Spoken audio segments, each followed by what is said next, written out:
Buenos días o buenas tardes y les doy la bienvenida a esta presentación que tiene como título El encierro de la autora y de la protagonista de Nosotros los Rivero 1953 y 2017. En esta presentación tenemos que comenzar hablando de Dolores Medio, que es la autora de la novela,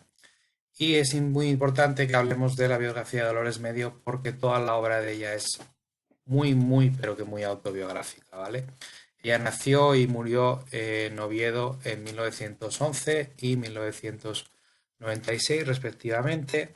Venía de una familia pequeño burguesa, su padre era un indiano que volvió rico de América, comerciante, su madre una obetense de rancio abolengo y era la mayor de dos hermanas. Empezó trabajando como maestra después de haber estudiado piano y pintura y tuvo su primer destino en Nava, que está un poco al este de Oviedo, y allí pasó la revolución de 1934 en una aldea remota. Al estallido de la guerra civil le pilla en Oviedo, que como saben fue asediada por las fuerzas de la República durante la guerra civil y allí vive todas las penalidades del sitio y sufre el fallecimiento de su madre, que luego se ve reflejado con un desplazamiento de la revolución a la guerra civil en la novela que nos ocupa hoy. Bien, después de este periodo, Dolores Medio decide marcharse a Madrid, allí estudia periodismo y empieza a publicar, aunque ya desde pequeña había elaborado cuentos y teatro, no es hasta mediados de los años 40 cuando empieza a publicar y en 1945 obtiene el premio Concha Espina por su cuento Nina y 3 años más tarde consigue publicar un libro infantil, El milagro de la Noche de Reyes. Dolores Medio era una mujer muy heterodoxa, era una mujer que vivía sola en Madrid, en una época en la que la soltería y la independencia femeninas no estaban demasiado bien vistas por la sociedad dominada por el régimen franquista, y consigue su gran consagración en 1952 cuando gana el premio Nadal con Nosotros los Rivero, con la segunda regenta, con esa gran novela sobre el Oviedo de entreguerras. Tan poco conocida y tan, digamos, postergada era que ni siquiera estaba invitada al premio a la gala del Premio Planeta en Barcelona. Ya se enteró cuando de madrugada, pero justo esa noche se le había estropeado la radio, vino un periodista del ABC a pedirle declaraciones. Entonces, claro, cuando ganó la prensa la infantilizó, la convirtió en una cenicienta que vivía solita en su cuarto y la crítica literaria recibió la novela de forma desigual y en muchos casos condescendiente. La historia de la literatura ha tratado muy pocas veces en profundidad a Dolores Medio más allá de la etiqueta de realismo social que le pone a la mayoría de su obra. Después de esta primera época, tiene un éxito inicial y vuelve a Oviedo en olor de multitudes, pero luego las editoriales se van olvidando de ella y sus novelas van conociendo cada vez menos éxito hasta que, llegada la democracia, su estela se va apagando. Siguió teniendo encontronazos con la censura y siguió viviendo ese encierro intelectual que tantos escritores de este momento sufren, postergados por la censura, una censura muchas veces arbitraria que no tenía unos límites muy claros sobre qué se podía escribir y qué no se podía escribir, y que siguió usando durante 40 años el famoso formulario de ataca a la moral, al régimen o a sus colaboradores, a la Iglesia o a sus ministros. Su otra gran obra fue El diario de una maestra, que también tuvo un encontronazo con la censura en 1961. Surge de su propia experiencia como maestra y de su amor frustrado por un hombre mayor que luego se casa con otra. No hay que olvidar que como maestra republicana que era, Dolores Medio pasó una depuración Y claro, a la censura franquista el hecho de que una maestra republicana se expresara con libertad y que expresara los amoríos que Dolores Medio experimentó en su vida, pues no tenía demasiada voluntad. De hecho, una de sus obras, que daría para otra presentación, que es Celda Común, está escrita a partir de su encierro, esta vez literal, en la cárcel de mujeres de Ventas en 1962, en la que ella va a la Puerta del Sol a apoyar una huelga minera y es detenida junto a presas políticas y es una novela muy entretenida y muy descarnada que cuenta cómo era convivir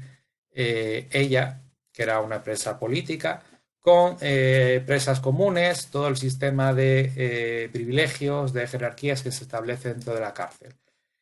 y su convivencia con prostitutas. Esto a la censura no le gustó absolutamente nada y la novela directamente fue declarada impublicable y no apareció hasta 1996 después de la muerte de la autora y hoy en día todavía es muy difícil de encontrar. Sin embargo, Dolores Medio, aunque se encontró con la censura muchas veces, nunca cejó en su empeño. Nosotros los Rivero, que es la obra de la que nos vamos a centrar, tuvo un primer expediente denegatorio de censura, pero Dolores Medio no se rindió, recurrió y consiguió que la obra finalmente en 1953 saliera a la luz, aunque con muchos cortes que ahora analizaremos. También hubo cortes que realizó ella misma y que atribuimos a la autocensura y que consisten básicamente en la suavización de la existencia en aspectos psicológicos que puedan tener un carácter determinista relativo a posibles enfermedades mentales atávicas de la familia Rivero, que es los personajes principales de la novela, protagonizada por Lena, que es un trasunto de la autora, una joven que acaba siendo escritora, y también comentarios del narrador que se pueden entender como cercanos a la izquierda política, incluso aunque sean en tono jocoso, y también se retiran pasajes relativos a la tía Karina Rivero, en los que se insinúa su frivolidad o su ligereza amorosa para los estándares de la época. Entonces, lo que vamos a hacer en esta comunicación es un estudio comparado entre el original de la novela, que pudimos consultar gracias a la gentileza de Ángeles Caso para mi trabajo de fin de máster, la edición expurgada que salió en el año 52 y la reedición reciente de 2017 de Ángeles Caso, en la que se reponen la mayoría de los cortes. Y vemos así cómo se restauran muchos matices y podemos conocer en mayor profundidad a los personajes.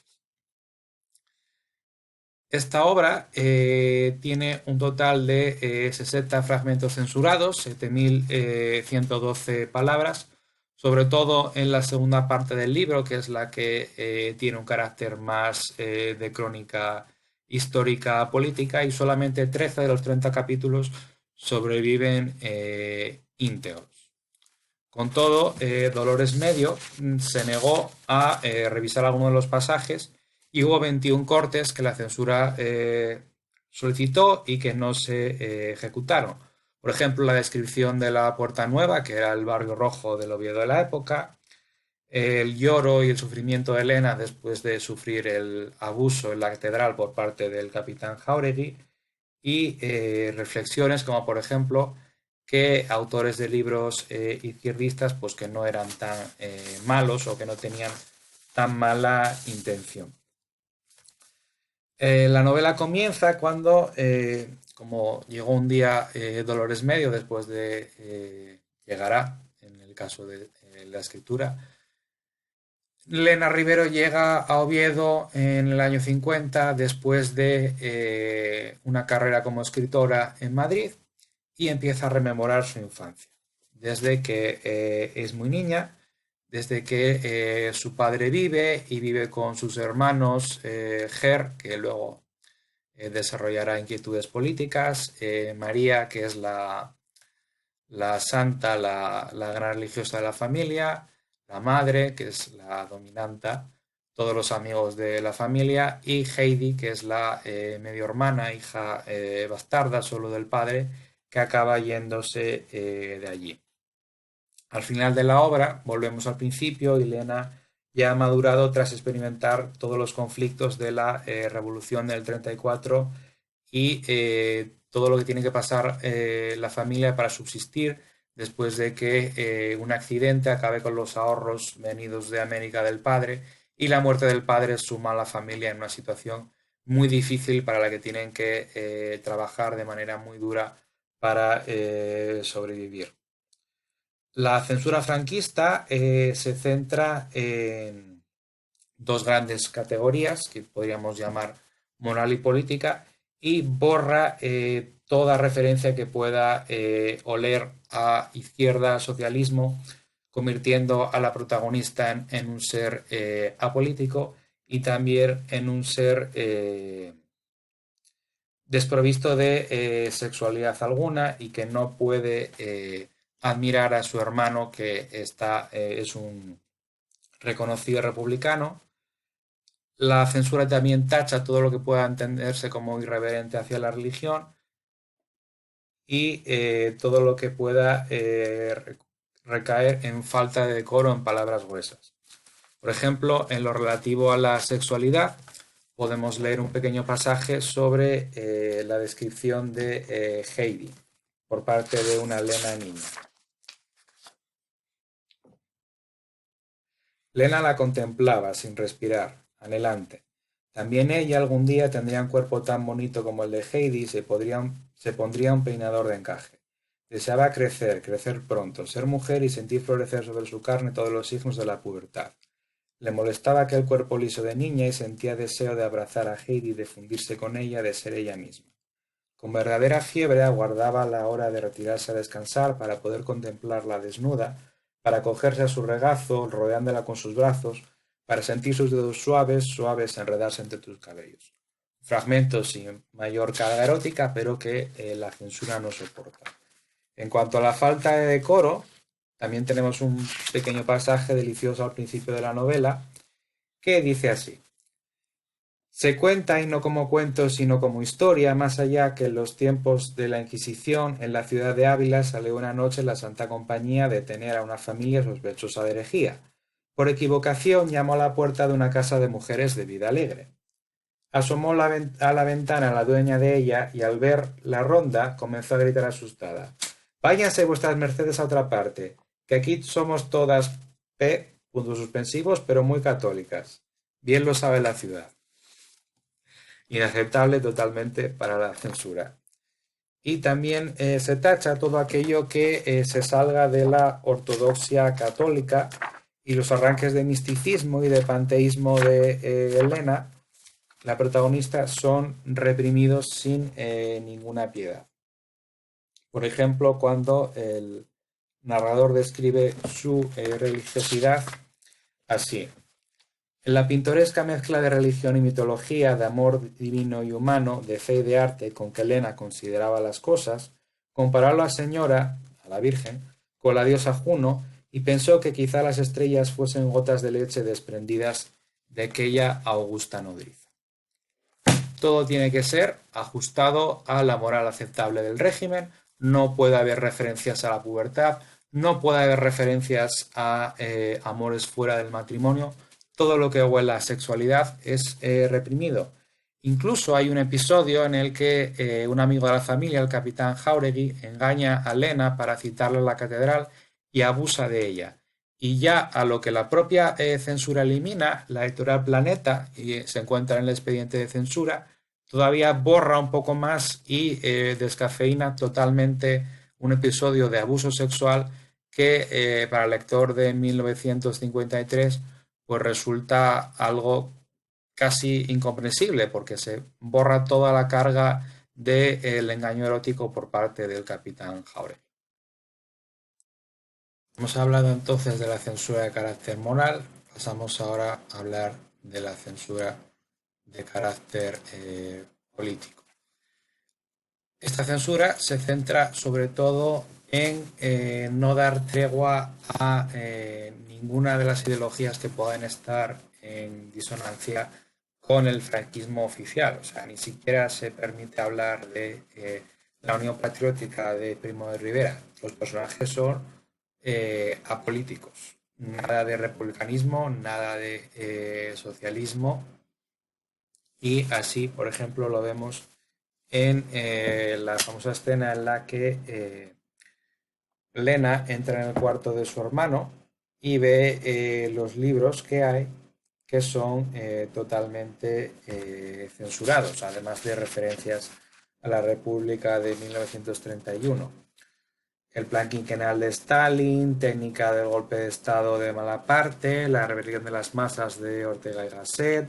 la joven India de Gandhi, por supuesto la historia de la Revolución Rusa de Trotsky, Belakun y el comunismo húngaro, la transformación social de Rusia de Máximo Gorki, el testamento político de Engels, todo ello es borrado de la edición que luego se publicará. También, sobre todo en la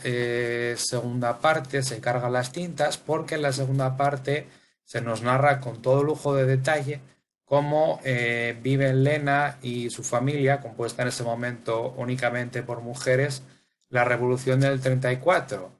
Y desde una perspectiva primero simpatética y luego de rechazo hacia la violencia revolucionaria, se da un retrato bastante multiperspectivista de lo que fue la Revolución del 34, con sus luces y sus sombras.